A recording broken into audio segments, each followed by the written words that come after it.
Corruption adversely affects each and every sector any of the sort of country. ideology. This is a great location for Nepal to explore its potential. Namaste. Welcome to Nepal's Top 7 Debaters 2014, produced by Leadership Academy. In today's episode, we are featuring the journey from competition to final round of the winner of Nepal's Top 7 Debaters 2014, Category 6, Bachelor's Level English Language, Ms. Mandira Tripathi from Nova International College. Modern laws created by the state should give more advantage to women. It is only the exceptional woman who escapes the gender inequality enough to be able to claim that she is injured by it. But it seems that we all have to be able to accept that we are equal in order to complain that there is inequality. This statement has been quoted by Catherine A. McKinnon in Equality, Women as Women in Law. Had there been the topic of advantage before the world had experienced liberalism, it would have been generous, it would have been legit. But now people have already experienced liberalism. So in this case, there are things more equal in nature and laws more equal more than advantageous to women. And the philosophy behind this tendency is the distributive justice, which states that there should be equal distribution amongst all equals. And if they are unequal, they should be provided their shares in the ratio to their merits and their differences. Let us talk about the world trends. There have been talks about positive discrimination all around the world, and it had been initiated in Nepal 14 years ago, and there were amendments in law which stated that women and men are equal, and the amended laws were equal. Let us also talk about law cases in America. The Supreme Court of America, in the law between Grutter versus Bollinger, it states that the decision states that 25 years from now, there won't be any racial preferences. Rather, there will be equality. And also, let us talk about inequality between men and women. Why? The advantages given to women can make a difference, can create an inequality between men, or it can be unequal and it can be unfair for men. The divorce case, let us talk about the divorce case, which states that men are unequal, they can't approach the court. So, I being a woman, should I get more points for debating with my fellow male contestants? No, this states that, are we inferior? Providing more advantage states that we are inferior. No, we are not inferior. Therefore, all equals should be treated equally. Thank you very much. First of all, it's not an easy topic, and it's one topic that we can be debating over the next 50 years at least before we come to any conclusion. So I would say good job on both sides. However, we're discussing the law here. We're not discussing the social issues, and we're not discussing whether there should be a competition between men and women. The topic clearly states that modern laws created by the state should give more advantage to women, and that I think we should stay focused about the topic. And most of you debated around the topic or give your personal opinions. So next time when you debate, stick to the topic, because it becomes very difficult to judge if you are giving your personal opinions in different directions. Second thing is, most of you have mugged up your debate. Right? Now, as a first debater, you could probably do that. It could be in your advantage. But if you're a second to last debater, you have to have counter-argument. You have to be spontaneous, because when you have mugged up and when you forget, we saw a couple of debaters struggle. And that should never happen in the debate. Most of you asked questions. That's public speaking or speech. We're debating here, and you don't want us to answer your questions, right? We are here to judge. So, you have to answer your own questions. I want to congratulate all of you first. It's always difficult to go and express a point of view strongly, fluently, and also supported by data, which I think all of you have attempted reasonably well. I think we are here to learn to debate as well as to debate. So I'm going to give you some feedback as to your strong points as you debated and areas where you could improve. I would expect the debaters to actually look deeply at the topic and see how you could argue it with your supporting data. So modern laws created by the state should give more advantage to women. Needed an examination of what is modern law with contextual reference to Nepal and international modern law, which many of you did and did well. However, I would also clarify that modern laws do have an impact on society and on women in particular and their relationship with men. So perhaps some explanation of the effect of modern law on society, social change and transformation of the status of women vis-à-vis men in different societies is also important to raise in the speech that you made. So some of you did that as well. One general feedback is that in a debate, there must be an attempt at rebuttal of the points of those who have gone ahead of you, which perhaps you needed to do. It did seem as though you had prepared a general speech rather than come forward to debate. First of all, congratulations to all of you for taking this on. This is a tough subject. I get to deal with this, and there are lots of questions about this worldwide, and at the United Nations even. What is the right way to go? So it was a privilege to hear you and hear both sides of the argument, because it is exactly what's being stated out there. I mean, you've captured that as a group in the debating. I was thinking, of course, and perhaps it was my projection, that we'd be talking about the state laws in Nepal and what should be coming up, maybe in relationship to the coming constitution. What should be the next step? Not just reservations, but that's just my own projection. But the effect of laws is really important, and I think that several of you captured the impact of what's happened in the past and how that's changed things, but how things in some ways are still very difficult. And I thought on either side, there were reasoning on either side of why you now be for or against in the future. So I'm glad I got to hear each of you. I request our judge, Mr. Santosh Saha, to announce the results. We'll have to let Grishma go today. And we all agreed that you're a good debater. It was just today's moment. And rest of you, congratulations. We will be seeing you in the next round. Thank you. Poverty alleviation projects actually contribute to increase in poverty. In my opinion, poverty alleviation projects is something like getting water in a bucket. For proper development, for proper eradication of poverty, we need pipelines. And here, when I say pipelines, I refer to the structure, the development strategy that has been laid out to all the organizations that fund for eradication of poverty. Poverty alleviation projects, it creates dependency, the first and the foremost thing that everybody thinks. But here, I'd like to say that no aid is unconditional. We all know that poverty alleviation projects are based on grants and aids. No aid is unconditional.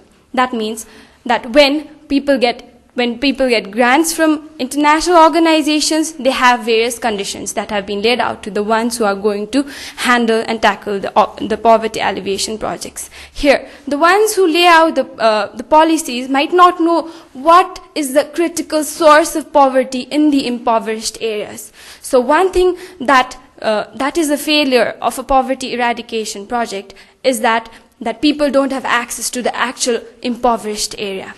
The second thing I'd like to state is poverty. Me, myself, being engaged in various NGOs as an intern, I've seen that people argue over what share are they going to get after working as an agent to the poverty alleviation projects. Is that fair to the poor people? No, it increases poverty. Here, as per my friend said, poverty can be alleviated after, like when people get out of the poverty line. But let's think, after they get out of the poverty line, will they really have a drastic change in their income? No. The average income they get is also low. So here, are poor people only the ones under the poverty line? No, poor people are the urban poor, the working poor. We also need to think about that. And those things are criticized by all the poverty alleviation projects because their prime focus is only on the people living under the poverty line, which is also one main reason that poverty alleviation projects fail.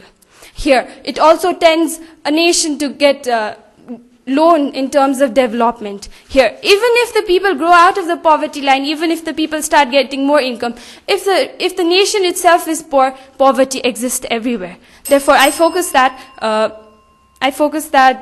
poverty alleviation projects fail to eradicate poverty. Thank you very much. Today's debate was not engaging. I'm not convinced for either of the side yet. Most of you are very unclear as what you're trying to prove. The topic is not an emotional one. It's a very practical topic. You can do research and find datas and back your arguments with that. Counter-argument was totally lacking. It was like most of you read an essay. You're in bachelor's level, but it was like listening to grade 10 or grade 9 essay. Please work very hard on the rebuttal.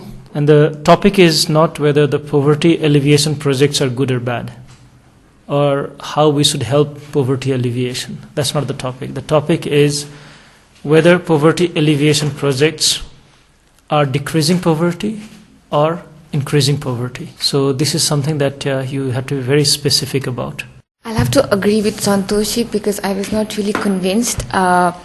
What we really have to understand is that debate should be taken as an art of persuasion, and somehow or in many levels you were not able to persuade me as an audience or as a judge. So you have to be sure about what you're talking about. And I think you also got confused in terms of poverty alleviation fund as one and poverty alleviation projects, because you yourself have to be very, very clear about the topic, the motion. You need to understand what poverty alleviation is. You need to understand the different projects, what are those projects, and how those projects are contributing towards the increase or towards the decrease of poverty in Nepal. And those examples were lacking. And then I think it sounded mostly like an opinion that you were putting across, opinion that did not have a source to back up. I think the pattern of argumentation was really missing. When you came to the stage, you would have to say, fine, these are my arguments, because I as a listener need to know what you're trying to put across. Well, on the positive side, however, I have to give you credit for all of you being fairly confident in bringing over your arguments, even if, as my fellow judges have said, they might not have always been completely convincing for either side. And I do appreciate that all of you have done some research, but I find it very interesting to compare, for example, the first two speakers with the last one, where we got a lot of statistics at the beginning, and I was already at a point where I was wondering as a listener, will I remember all these figures? Is it really necessary? Whereas the very last speaker, she actually did not use any figures, but still, I think it was on the same level of argument on bringing forward some of her points. So you have to weigh that. You need not necessarily quote too many figures and too many persons which you have researched. You've all done your research, you've proven that, but that might not be necessary. So other than the content, of course, we're also judging you on fluency, spontaneity, confidence, presentation. On these sort of criteria, I pretty much liked all of you, some small differences, but these are things which already you've proven your record very well. Thank you. Respected judges and my dear opponent, as I said before, poverty alleviation projects create dependency, and you combated your points saying yes, it reduces poverty. But let me tell you, the reduction is only temporary. And if in that phase they come out of the poverty line, it's because of the economic stability of a country. Let me tell you one thing also. Poverty alleviation projects only show the way. After that, it's the poor people itself, himself or herself, who has to come out of it. And let me tell you another thing also. Poverty alleviation projects create another web of poverty within the poverty web. There's one more thing I'd like to state. The Millennium Development Goals have stated that they will halve the poverty by 2015, and it's 2014 already. So now, where is the state of poverty in the world? Let me also focus that poverty alleviation projects actually increase poverty. Yes, in many ways, because there are many places that still have to be reached and still haven't been reached. In this case, poverty alleviation projects that seem to have decreased poverty actually are increasing poverty. They make their livelihood, but if there is no economic stability, how can they get out of it? The average income that they hold in cash is so less, and so helps them not to get out of the poverty web itself. Therefore, I state that poverty alleviation projects actually contribute to increase poverty. We were supposed to have 6 debaters today, eliminate 2 and let 4 of you go to the next round. But because 2 of them have already withdrawn, all 4 of you will be going to the semi-final round. However, we decided to give you rank so that it helps you understand where you are for the next competition. We have ranked Raunav Singh Khatri as 4th. So Raunav, you'll really have to work hard, in the next round to get into the finals. We have ranked Kripendra to be 3rd and Mandira to be 2nd and Avilasa to be 1st. Now, that's saying all the previous comments still are valid. This is just the ranking, right? You still have to work very hard and stick to the topic and do a lot of research. So all the best for the next round. Federalism is not the coordinate of Nepal. The very beginning of federalism came with an idea that a bigger or a larger republic is better than a smaller one. And federalism also focuses in the philosophy of coming together and holding together. I'd like to ask my worthy opponent that is Nepal in the state of coming together and holding together? Let me also say that federalism was always implemented in most of the countries with a certain purpose and on a certain circumstance. For example, in USA, federalism was introduced in order to ensure the security of their nations and to smoothen trade and commerce. In Germany, it was introduced in order to control absolutism, and in India, to unify the nations. When we have all of these included in our central ruling system, then why do we need federalism in our country? Let me also state the core points why Nepal cannot implement federalism. The first thing is, there is no clear domination of any ethnic group as proposed by our political groups. And also, in the terms of economy, Nepal is poor. Nepal is in debt with organizations like World Bank and IMF. So, my worthy opponent, is it rational to increase indebtedness or to decrease indebtedness? Because once we go to federalism, there will be an increase in the state expenses, the expenses to treat our bureaucrats. Let me give you an example of Bosnia. I was shattered that they spend 80% of their expenses in treating their bureaucrats. So what will we do? Now let me move towards the geopolitical situation of Nepal. Our country is a neighbor to China and India, which is growing economically and is being sound economically. So at this phase, is it rational to, is it good to risk our sovereignty in this place?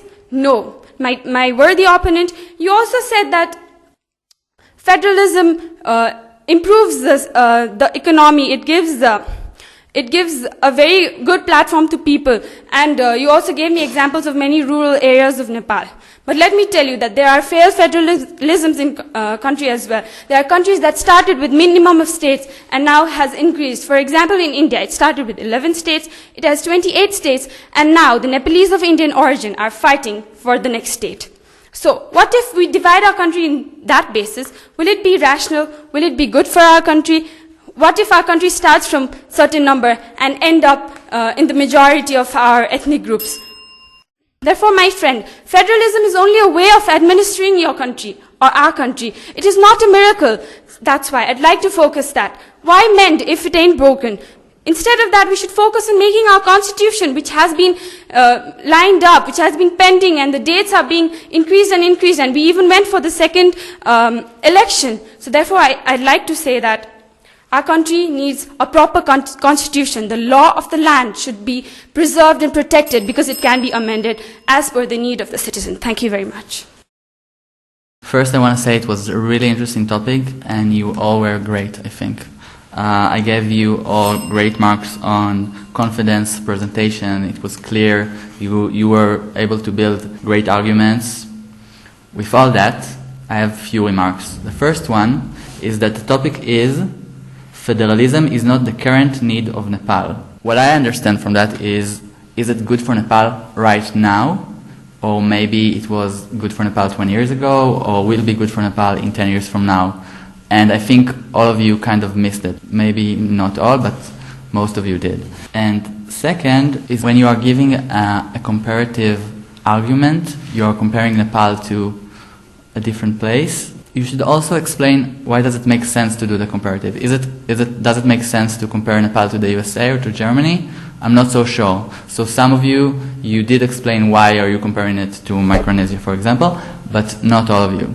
So these are the two things I will try to emphasize next time. Everyone demonstrated extremely well debating skills. About Abhilasha, what I liked about her was the way she was so confident in delivering what she said. Her eye contact and the modulation of her voice. I think that these are the skills that a good debater should have. The points that she compared between the world and how federalism she was speaking for federalism is not the current need of Nepal. I think the way she compared it was tremendously, brilliant for me. I think a little bit of pauses could have been removed, but I think overall, she was brilliant. About Ronab, what I liked about him was, when he spoke, more than his words, his body movement was really, really powerful. When he expressed his views, it was as if he believed in that, and I could feel that. Again, the way you were comparing the issues of Nepal and with the world was, very impressive. I think a little nervousness did tamper your thoughts, because at that stage when I was looking at you, your nervousness, it made me feel that does he really believe in what he's saying? So I think if that had been removed, I think it would be brilliant. But again, it was a well done thing. For Mandira, personally, I'm speechless, because I think it was amazing, the points that you kept, and not just the points, but the points combined with your body language, with your gestures, with your postures, with your eye contact, with the voice that you spoke, with the belief. I felt personally that you believed what you were saying. And I think that is the skill of a good debater, that when you actually believe in what you're saying, that's when we will believe what you are saying. So I personally really liked it, and I would like to applaud you really in this topic. About Kripendra, again, I think he was a bit serious, and of course it's a very serious topic, federalism, the requirement of federalism. But I think again he was very brilliant in what I especially liked about his debate was how he ventured in Nepal's context, how federalism, and yes, he was the one who actually, he was the one who actually did understand the topic and did realize that federalism is not, he was against it, is the current need of Nepal. He was the one who was actually speaking about the current need of Nepal, giving the examples of Nepal, which I thought was powerful. I think all of you were brilliant. Thank you. Federalism is rare, as its prerequisites are many, as stated by K.C. Ware. I think this statement is true, because federalism is itself an expensive system for a country like Nepal. My friend said he would divide our country into 5 states. What is the point, my friend? We have already divided ourselves into 5 development regions. And then we have district development committees, we have village development committees, we have local wards, and we have municipalities. So I think you want to travel centuries back when our country had 22 and 24 Rajya. I think I feel the same. Let me tell you, when we introduce federalism in our country, we also will have to increase the need of our human resource. When there's brain drain in our country, from where will we manage all the human resources? My friend, you also said that after we divide, it will be developed and all. But let me tell you, I think corruption will increase. So instead of dividing our country into states and all, why don't we just focus on making the constitution of our country, the law of the land? And like my friend also said that the Tarai citizens wanting to get citizenship of Nepal. Let me tell you that 25 lakhs of them are from India itself, and those and 60% of our economy has been increased because of them. Now, isn't this a risk to our sovereignty? My friend, I still would like to state that our politicians should be mutual, should have a consensus, and they should focus on making the law of the land so that our country can go towards development on a straight path. Thank you very much. From both of our sides, I mean, we would like to congratulate you because you all were excellent and it was really, really difficult for us to choose the best. The first participant that has managed to go to the final round is Mandira Tripathi. And the second participant who is going to the next round is Ronab Singh Khatri. Abhilasha and Kripendra, you were extremely good, but this is competition. Someone loses, someone wins. I would like to wish you a good career ahead, as good as the Nepal's best debaters. And congratulations to the winners.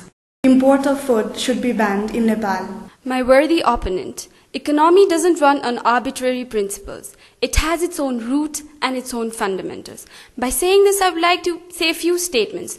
When Mahatma Gandhi in India said, we should not substitute labor-oriented manufacturing for machine-oriented manufacturing as it takes away their job. And when Mao Zedong in China said that we should double the production, and the production instead did not increase, but then it started declining, claiming the lives of millions of people with hunger. By saying this, I would like to say that isolating or restricting the economy is not the solution to take a country to another level. It's actually letting the productive utilization of its resources, mobilizing the resources. But in this modern era of globalization, a nation will get many opportunities and many threats. Nepal, being a developing country, is it being afraid, or is it fearing of the challenges, or is it eager to take the opportunities? My friend, trade is not a zero-sum game where one wins and one loses. By saying this, I would like to put forth my statement that import of food should not be banned in Nepal. Why? Why should it be banned in Nepal? You're speaking about the primitive times of economy where the country would produce its own goods, own foods and things that would be able for them to sustain. But now in this modern era, our needs are endless. By saying this, I would like to say that we have already stepped ourselves in the world economy. Being a developing nation, the transition towards being a developed nation. We always have to focus that isolating ourselves is not the only solution to providing our farmers, our entrepreneurs a way of developing or a way of providing their costs in the country itself. I would like to state it in an economical way. We have already been a member of World Trade Organization since 2004, and we have laid out a boundary of where do we have to be. And in this modern era, is it feasible, is it logical to draw back, to withdraw from the economy itself? No, my dear opponent.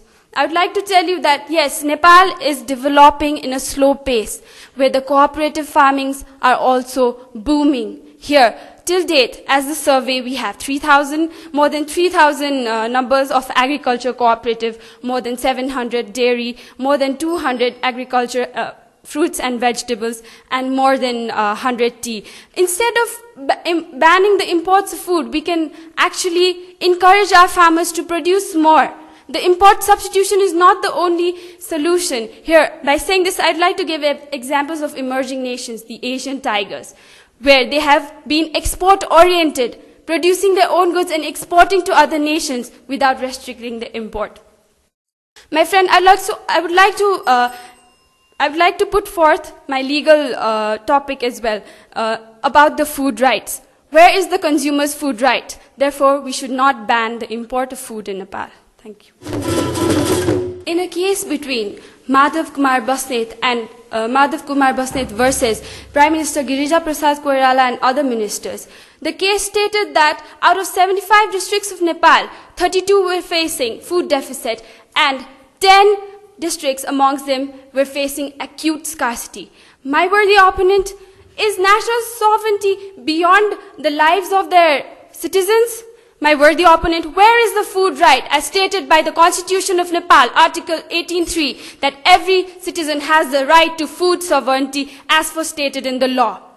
A country should focus on the livelihood of their citizens itself, where the prime focus is that they should take care of their citizens. Proper access of food should be there. And in this state of food deficit, will our country be able to produce that amount of food that is required in all the districts of Nepal?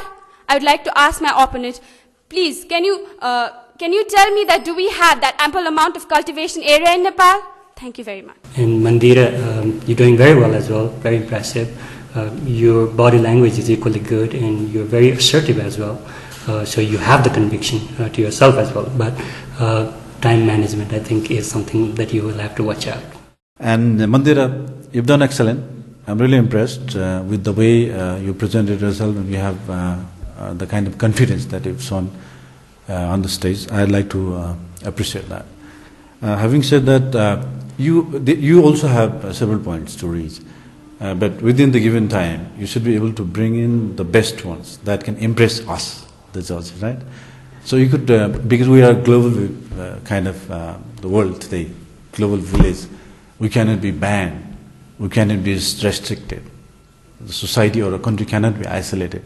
And we'd also like to share the expertise from each other, not just the food. Food is the means. And there is also sovereignty of people to test the food that is produced in another country, to test the life that has been prevalent in another continent of the world. So this is also right. So you should bring in some ideas, innovative ideas that can prove your logics, that can assert your logics better. Thank you very much, and congratulations to both of you. Came out very loud and clear. It was very fun listening to you. There are a few points I would like to point out to both of you together. That's, first of all, I really did not notice much of the points in either of your presentations. There were not much concrete points within it. Very few points, and that was being more or less repeated. Now, regarding your presentation, I would like to say, first to Rana, when you have very solid points to put forward, your body was really threatening, kind of, you're pointing fingers. So when you have very solid points, you really don't have to project very aggressive action. That needs to be reduced, which was there. I saw it in your presentation. So if you could somehow subside that, it would have come out much more and in a better way. And regarding whenever you have points, try to put in some pitch or volume in certain areas. It was coming at, it was loud and clear, but the volume was at the same pace. You need to go up and down to prove your point so that the audience can be captured more. Now regarding Mandira, yes, you're very loud, your pitch was very clear, very obvious. But again, as I said, the points that were coming were not really segregated. The differences could not be really observed all that much, But in overall, what I liked about you, you've done some research, you're relating some to facts and figures, some of the dharas and upadharas you were quoting from the legal books, which was good. Those are good points. In general, overall, it came out very clear, very nice. All the best. My worthy opponent, ban on import of food is not the solution either. Let me remind you the theory of absolute advantage, where Adam Smith states that a country should focus on resources it is good at and import the resources it is comparatively not good at. My friend, banning import doesn't reduce the food deficit. Instead, we are facing a double-digit inflation right now. In one hand, we won't be able to produce the ample amount of goods, and on the other hand, we have already restricted the import of foods. Now, how will we deal with that situation? Even when we haven't put a ban on food imports, we are facing a severe weightage of inflation over food and beverage and over other agricultural items over foods. At this situation, we are having a problem. Tell me, my worthy opponent, will we be able to face that situation? Instead, we should try and encourage our farmers to focus on the production, cooperative farming. Thank you very much. My worthy opponent, I stated earlier that trade is not a zero-sum game. Are you sure that if we put a ban in our imports, other countries will start exporting from us? We don't want to turn ourselves into autarky. Here, when I say we should not put a ban in import, I do not mean to say that we should not encourage our farmers to do cooperative farming. Slow and steady wins the race. That's what I try to say. If you try to restrict and isolate, will we have enough imports of techniques? Will our manpower be that efficient? No. Still, I'd like to say that no, food should not be banned. Import of food should not be banned. Instead, we should try and encourage our farmers in cooperative farming. We should try and tell them to we should try and train them. The government should make more access of food instead of banning an import on food. Thank you very much. Congratulations, Rana and Mandira Tripathi. Your, in fact, rebuttal round, I found it very interesting. It was very focused and to the point.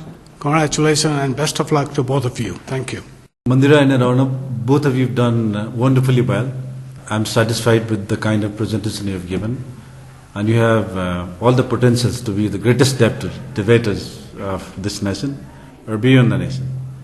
And both have tried to prove the points that you've raised earlier during this rebuttal round. And both have tried to refute the points that the opponents has raised.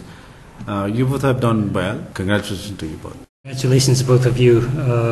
I was really impressed with the way you presented in the rebuttal round, because you were given a very short time, and with the proverb or with the quotation, you were able to answer most of the questions. It was very short and sweet. I really like that one. And as Sir said, both of you have the potential to be great orators and make Nepal proud in the days to come. So I wish best of luck to both of you.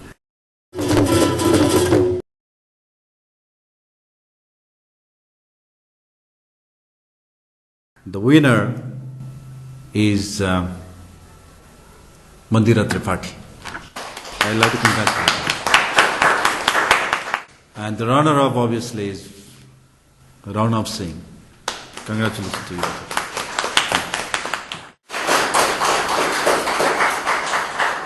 You can call us at 425-7250 for feedback or email us at leadershipacademyktm@gmail.com. Have a nice week. Namaste.